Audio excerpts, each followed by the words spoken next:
yatumye itanga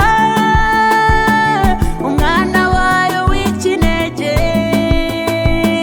kugira ngo umwizera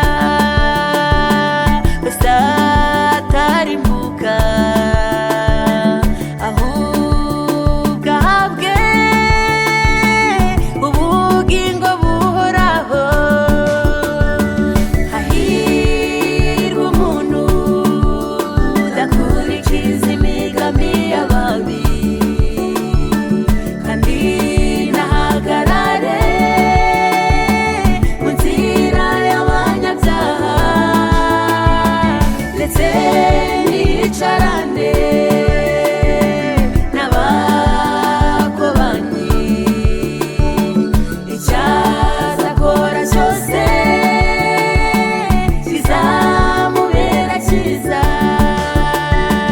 Hahirwa umuntu udakurikiza imigambi y'ababi,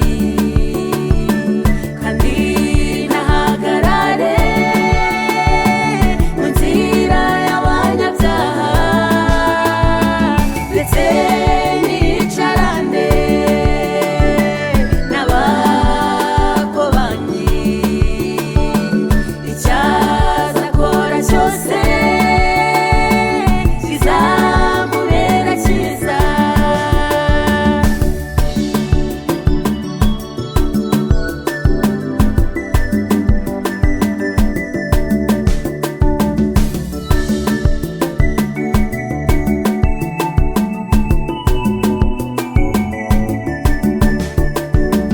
Imana yacu iradukunda, nta na kimwe yatwimye. Ibyo dufite hano ku isi niyo yabiduhaye. Jye ntacyo naburiye mu maboko y'Imana.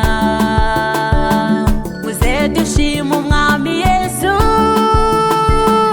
yadukoreye ibikomeye. Imana yacu iradukunda, nta na kimwe yatwimye. Ibyo dufite hano ku isi niyo yabiduhaye. Jye ntacyo naburiye mu maboko y'Imana. Muze dushime umwami Yesu, yadukoreye ibikomeye.